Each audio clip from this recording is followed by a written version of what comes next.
Lokprashna news 24 जनतेच्या आवाजाचं व्यासपीठ। प्रकाश आंबेडकरांनी ओबीसीचे तट अबाधित राहण्याची नेहमीच भूमिका घेतलेली आहे। ओबीसी मधून आरक्षण देता येणार नाही अशी प्रकाश आंबेडकरांची भूमिका आहे, असं प्राध्यापक लक्ष्मण हाके हे वाशिम जिल्ह्यातील बंजारा काशी पोहरादेवी येथे आले असता बोलत होते। नंतर आज तुम्ही पोहरादेवीमध्ये आलेला आहात, तुमचा काय उद्देश आहे? आम्ही पोहरादेवी या ऊर्जास्थळावरती आमच्या प्रेरणास्थानावरती आम्ही आलेलो आहोत। संत सेवालाल महाराज ज्यांनी या समाजाच्या उन्नतीसाठी, अखिल मानवजातीच्या उन्नतीसाठी कार्य केलं, त्यांच्या समाधीचं आम्ही दर्शन घेतलेलं आहे। या 18 पगड जातींच्या सर्व ऊर्जास्थळावरती आम्ही जाणार आहोत। सकाळी सिंदखेड राजाला आम्ही राष्ट्रमाता जिजाऊंच्या स्मृतीस्थळावर गेलेलो होतो, जन्मस्थळावर गेलेलो होतो। आम्हाला या राज्यकर्त्या लोकांना हे सांगायचं आहे की हा बहुजन महाराष्ट्र आहे, हा 18 पगड जातींचा महाराष्ट्र आहे। महाराष्ट्र म्हणजे काही ठराविक वर्गाची मक्तेदारी नाही। महाराष्ट्र हा तांड्यावरती, वाड्यावरती, वस्त्यावरती असणारा हा महाराष्ट्र आहे। बलुतेदार, अलुतेदार, भटक्या विमुक्त जाती जमातींचा महाराष्ट्र आहे।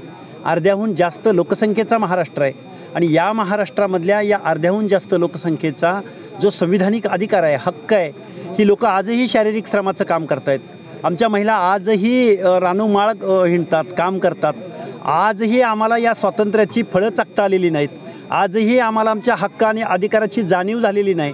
आजही आम्ही काबाड कष्ट करत आहोत आणि या सगळ्या लोकांना निर्णय प्रक्रियेमध्ये घेण्यासाठी, त्यांना सिव्हिलायझेशनमध्ये घेण्यासाठी, नागरीकरणामध्ये घेण्यासाठी, शिक्षणामध्ये घेण्यासाठी महामानव डॉक्टर बाबासाहेब आंबेडकरांनी आम्हाला ओबीसींचं 27% आरक्षण दिलं। ही गोष्ट आजच घडते असं नाही। देशाला स्वातंत्र्य मिळालं, घटना अंमलात येत होती, त्यावेळी 340व्या कलमामध्ये ओबीसींना आरक्षण देणारे बाबासाहेब, 341-42मध्ये ST SCला आरक्षण देणारे बाबासाहेब, या 340व्या कलमाची अंमलबजावणी या देशातली लोक करत नाहीत म्हणून डॉक्टर बाबासाहेबांनी आपल्या कायदेमंत्रीपदाचा राजीनामा दिला। माझ्या या ज्ञाती समाज बांधवांना, 18 पगड जातीच्या लोकांना, सर्व संत महंतांना, सगळ्या लोकांना आमची कळकळीची विनंती आहे, आपल्या पुढच्या पिढ्यांना जर आपल्याला काही आपले हक्क अधिकार अबाधित ठेवायचे असतील तर तुम्ही या लढ्यामध्ये उतरलं पाहिजे। आपल्या दैवतांचा आपण आशीर्वाद घेतला पाहिजे। आपला इतिहास मोठा आहे, आपली परंपरा मोठी आहे। पोहरादेवीमध्ये आल्यानंतर पोहरादेवीमधला हा मेसेज फक्त महाराष्ट्रापुरता राहत नाही, हा संपूर्ण भारत देशामध्ये जातो।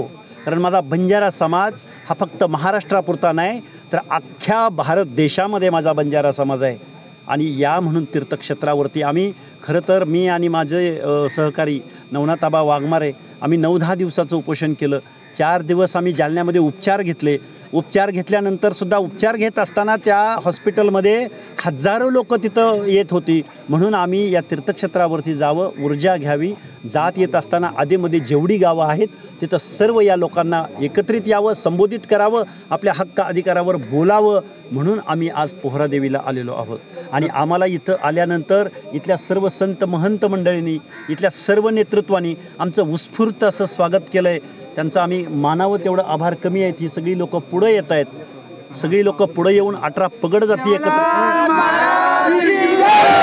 प्रकाश आंबेडकर यांनी सुरुवातीला मराठा आरक्षणाला पाठिंबा दिला होता, मात्र आता ते आरक्षण रद्द करण्यात यावं आणि ओबीसीमधून त्यांना आरक्षण देण्यात येऊ नये अशी मागणी केलेली आहे। बघा, सन्माननीय बाळासाहेब आंबेडकरांनी नेहमी ओबीसीचं ताट हे अबाधित राहावं अशीच भूमिका घेतलेली आहे। कारण या ताटामधून तुम्हाला संविधानिकरित्या देता येणार नाही अशी माझ्या माहितीप्रमाणे बाळासाहेबांची नेहमीची भूमिका राहिलेली आहे। रक्तनातेसंबंधातील ज्यांना आरक्षण दिलं जाणार होतं त्या संदर्भात आक्षेप घेतला आहे आंबेडकर नाही। बघा, सगळे आणि सोयरे, माझ्या या विजय एनटीमधल्या बांधवांनाही माझं सांगणं आहे, सगळे आणि सोयरे, सगळे म्हणजे दुधाचे आणि रक्ताचे, सगळे या शब्दाची अशी व्याख्या आहे। आणि सोयरे म्हणजे लग्न झाल्यानंतर एकत्रित झालेले सोयरे।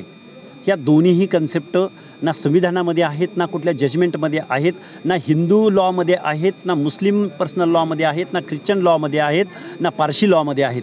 हा कन्सेप्ट आणला कुणी? बघा, 80% आम्ही बोगस नोंदींद्वारे आम्ही मराठ्यांना ओबीसीमध्ये घुसवलं आहे असं म्हणणारे जरांगे आता 20% लोकांना या सगळ्या सोयऱ्याचा अध्यादेश आणून आम्ही 100% मराठ्यांना ओबीसीमध्ये घुसवणार आहोत।